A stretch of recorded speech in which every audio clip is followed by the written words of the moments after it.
اگر آپ کسی کو روحانی باپ، اسپرچول فادر یا پاپا کہتے ہیں تو آج کی ویڈیو پوری لازمی دیکھیے گا۔ سب سے پہلے ہم روحانی باپ کی اصطلاح کو واضح کریں گے۔ ایک حیران کن بات آپ کو بتاتا چلوں کہ یہ بائبل مقدس میں کوئی عہدہ نہیں ہے، نہ ہی یہ کوئی ٹائٹل ہے، اور ایک اور حیران کن بات آپ کو بتاتا چلوں کہ روحانی باپ کی اصطلاح بائبل مقدس میں موجود ہی نہیں ہے۔ بائبل مقدس میں پولس رسول نے تیموتھیوس کو، تیتس کو اور اونیسموس کو اپنا فرزند کہا ہے۔ اسی طرح پطرس رسول نے مرکس کو اپنا فرزند کہا ہے، اور یوحنا رسول نے کلیسیا کے لوگوں کو اپنے فرزند کہہ کر مخاطب کیا ہے۔ پھر کرنتھیوں کے خط میں پولس رسول نے اپنے آپ کو ان لوگوں کا باپ کہا ہے جن کو وہ مسیح کے پاس لایا یا جن کی وہ روحانی تربیت کر رہا تھا۔ ایک بات نوٹ کریں کہ پولس، پطرس اور یوحنا نے فرزند کی اصطلاح استعمال کی ہے، لیکن تیموتھیوس، تیتس، اونیسموس اور مرکس نے ان کو روحانی باپ نہیں کہا۔ نئے عہد نامے میں کبھی بھی کسی نے کسی کو روحانی باپ کہہ کر مخاطب نہیں کیا۔ اس کا مطلب یہ ہوا کہ باپ بننے میں اور کسی کو باپ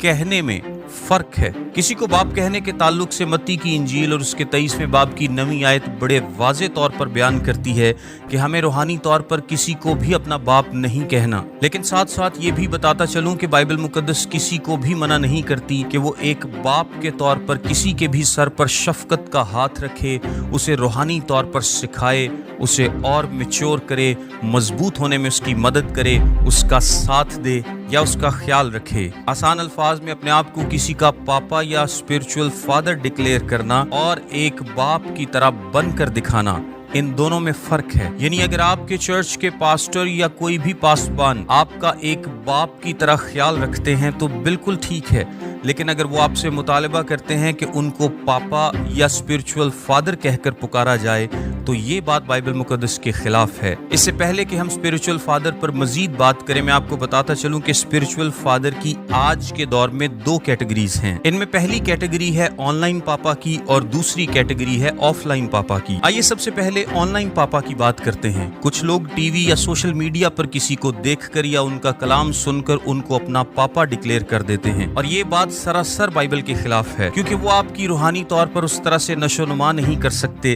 آپ کا اس طرح سے ساتھ نہیں دے سکتے، آپ کی اس طرح سے مدد نہیں کر سکتے، آپ کے لیے اس طرح سے اویلیبل نہیں ہو سکتے۔ ہیلپ کرنا تو دور کی بات ہے، زیادہ تر کیسز میں آپ تو ان سے بات بھی نہیں کر سکتے۔ اور اس میں جو سب سے بڑا المیہ ہے وہ یہ ہے کہ آن لائن پاپا کو یہ تک نہیں پتا ہوتا کہ اس کے فرزند کتنے ہیں اور کہاں کہاں ہیں۔ یہ ون سائیڈڈ ریلیشن شپ بائبل مقدس کے مطابق نہیں ہے، یہ سراسر شخصیت پرستی ہے۔ کچھ لوگوں کا کہنا ہے کہ چونکہ ہم نے ایک پاسٹر کو ٹی وی یا سوشل میڈیا پر دیکھا اور اس کے کلام سنانے کے وسیلے سے ہم نے توبہ کی، اس لیے